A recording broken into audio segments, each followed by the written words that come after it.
বিনা পইচাৰ বেহালি লৈ বিলাও যাকে তাকে মোক ধন নালাগে সোণ নালাগে মৰম মাথো লাগে সেই তাহানিৰ কবিতাৰ অঘৰী ককাইদেউ ছৈয়দ আব্দুল মালিক দেৱৰ দৰে কিছু মহান মনীষীৰ মহৎ চিন্তাৰ শিশুসকলৰ সৰ্বাংগীন বিকাশৰ বাবে জাতি ধৰ্ম বৰ্ণ নিৰ্বিশেষে জন্ম লৈছিল কদম অসম মইনা পাৰিজাতে আৰু আজিৰ পৰা 50 বৰ্ষৰ আগেয়ে আমাৰ দৰে অতি পিছপৰা অঞ্চলত যিসকল দূৰদৰ্শী লোকৰ চিন্তাৰে সৰগৰ পাৰিজাত পুষ্পসদৃশ শিশু অনুষ্ঠান নেহেৰু মইনা পাৰিজাতক জন্ম দিলে সেইসকল চিৰমনুষ্য ব্যক্তিৰ চৰণত মোৰ ভক্তিভৰা সেৱা নিবেদন কৰিছোঁ।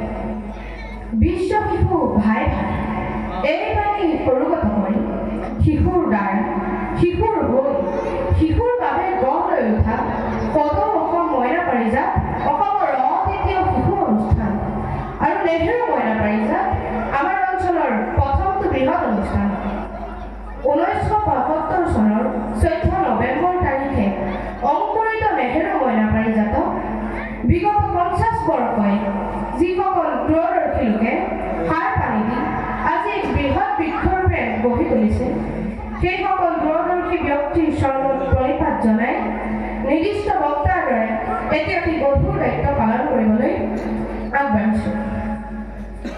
পৰম শ্ৰদ্ধাৰ ৰাইজ আৰু আজি সভাপতিৰ আসন অলংকৃত কৰা নেহেৰু মইনা পাৰিজাতৰ সভাপতি সমাজৰ প্ৰতিটো ক্ষেত্ৰতে আগৰণুৱা শিশুক প্ৰাণ ধৰি ভাল পোৱা মোৰ অতিকৈ শ্ৰদ্ধাৰ বৰ দেউতা উপেন হাজৰিকাদেৱ উদ্বোধনী ভাষণেৰে আপোনালোকক আপ্লুত কৰা মোৰ বন্ধুবৰ অমৰজ্যোতি হাজৰিকাদেৱ আৰু আজি সভাৰ বিশিষ্ট অতিথি উত্তৰালু গাঁও পঞ্চায়তৰ সভাপতি বুধিৰ ৰাজখোৱাদেৱৰ লগতে আঞ্চলিক সদস্যা মোৰ পেহী মৃণালী বৰা বৰুৱা আৰু সভাস্থলীত সমবেত শিশুপ্ৰেমী ৰাইজৰ লগতে মহিলাসকললৈ মান্যানুসাৰে সেৱা নিবেদন কৰিম।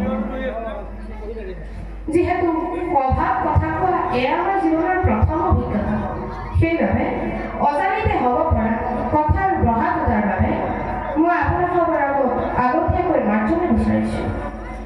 যিহেতু সময় অতি কম সময়ৰ প্ৰতি লক্ষ্য ৰাখি মই মাত্ৰ মহিলাসকলৰ লগত মনৰ ভাৱ কিছুমানহে ব্যক্ত কৰিম। নিৰ্দিষ্ট বক্তাৰ দৰে গুৰুগম্ভীৰ বা সাৰুৱা ভাষাৰে আপোনালোকক আপ্লুত কৰিব পাৰিম নে নোৱাৰিম সেয়া মই নাজানো।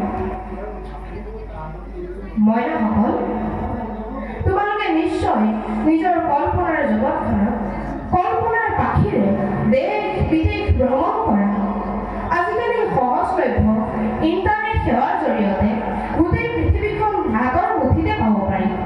কিন্তু কিতাপৰ কলা বগা পৃষ্ঠাৰ মাজত যে বিশাল জ্ঞানৰ ভাণ্ডাৰ লুকাই আছে সেয়া কিন্তু ইণ্টাৰনেটৰ ৰঙীন স্ক্ৰীণত নাই। ৰিচ হলেণ্ডে কৈছিল the world belongs to those who read, অৰ্থাৎ যি পঢ়ে তাৰ লগতে গোটেই পৃথিৱীখন থাকে। ইংৰাজীত আৰু এটা কথা আছে to create a new thing you should read an old book. সত্যপ্ৰয়াত আমাৰ প্ৰাণৰ শিল্পী হিয়া ৰামথী জুবিন দাস ডাঙৰীয়াই কৈছিল কিতাপ নথকা জাতিক এই গামোচাই বচাব নোৱাৰে। আমি এই মঞ্চৰ পৰাই আমাৰ প্ৰাণৰ শিল্পীগৰাকীক শ্ৰদ্ধাৰে কৰিছোঁ। আচলতে আমি বহুত সৌভাগ্যৱান যি ঠাইত শ্ৰীমন্ত শংকৰদেৱ মাধৱদেৱৰ দৰে মহাপুৰুষৰ জন্ম হয়, যি ঠাইত জ্যোতিপ্ৰসাদ বিষ্ণুৰাভাৰ দৰে বিশ্ব শিল্পীৰ জন্ম হয়, তেনে এখন ঠাইত ৰূপহী অসংখ্য লোকক জন্মগ্ৰহণ কৰাটো আমাৰ বাবে সৌভাগ্যৰ কথা। ধন্য ধন্য কলিকাল, ধন্য নৰতনুভাল, ধন্য ভাৰতপুৰী। আমি দুয়োজনা গুৰুৰ অমৰ সৃষ্টি সংৰক্ষণ কৰিব লাগিব, চৰ্চা কৰিব লাগিব, প্ৰচাৰ আৰু প্ৰসাৰ কৰিব লাগিব আৰু বিশ্ব দৰবাৰত প্ৰতিষ্ঠা কৰিব লাগিব। আমি ঢেকীয়াজুলিবাসী হিচাপে নিজকে গৌৰৱ অনুভৱ কৰোঁ।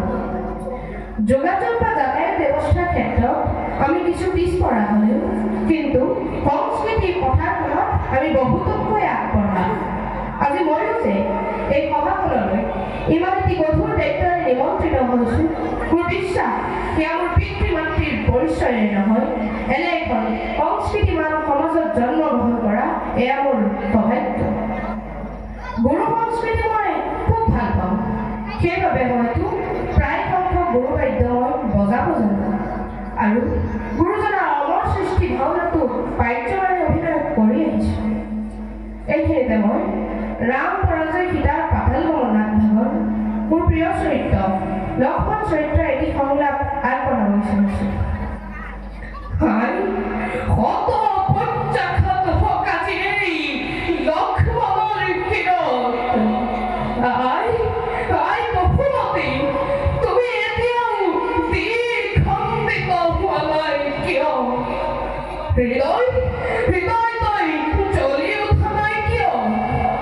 লংকাপতি ৰাৱণে যিদিনা হাৰিছিল জানকী মাতৃক, সেইদিনাতো তই জ্বলি উঠিছিলি প্ৰচণ্ড বেগেৰে। আজি কিয় জ্বলি উঠা নাই? আজি কিয় জ্বলি উঠা নাই তই? আৰু মইনাহঁত, পঢ়া শুনা কৃষ্টি সংস্কৃতিৰ লগতে আমি আমাৰ নৈতিক চৰিত্ৰ গঠন কৰিব লাগিব। নৈতিকতাই চৰিত্ৰ গঠন কৰে, সুচৰিত্ৰই সুমানুহ গঢ়ি। সেইবাবে আমি নৈতিকতাৰ আখৰা মইনা অৱস্থাৰ পৰাই কৰিব লাগিব। কনিষ্ঠজনে জ্যেষ্ঠজনক সন্মান প্ৰদৰ্শন কৰাটো ভাৰতীয় সংস্কৃতিৰ পৰম্পৰা। জ্যেষ্ঠজন আহিলে আসনখন এৰি দিয়াটো, আসনখন ঠিক ঠাক কৰি দিয়াটো আমাৰ নৈতিক কৰ্তব্য। নামঘৰ, মন্দিৰ, মছজিদ, গীৰ্জা বা অন্য আধ্যাত্মিক অনুষ্ঠানৰ প্ৰতি যথোচিত সন্মান প্ৰদৰ্শন কৰা, মাৰ্জিত সাজপাৰ পৰিধান কৰা আদি আমাৰ নৈতিক কৰ্তব্য। শেষত এটা কথাই কওঁ, অতিথি দেৱ ভৱ। অসমীয়া সমাজ অতিথি পৰায়ণ, বসুদেৱ কুটুম্বকম। সমগ্ৰ বিশ্ববাসীয়ে আমাৰ আপোন। অতিথি আহিলে আমি ভাল পাওঁ, আপোন কৰি ল'ব পাৰোঁ। আমাৰ এই অনুষ্ঠান ভাগলৈ যিসকল অতিথি মইনা তথা পৰিচালক আহিব, সেইসকলক আমি অতি আগ্ৰহেৰে শুশ্ৰূষা কৰিব লাগিব। তেওঁলোকৰ সুবিধা অসুবিধাৰ বুজ ল'ব লাগিব। তেওঁলোকৰ সমস্যাসমূহ নিজৰ সমস্যা বুলি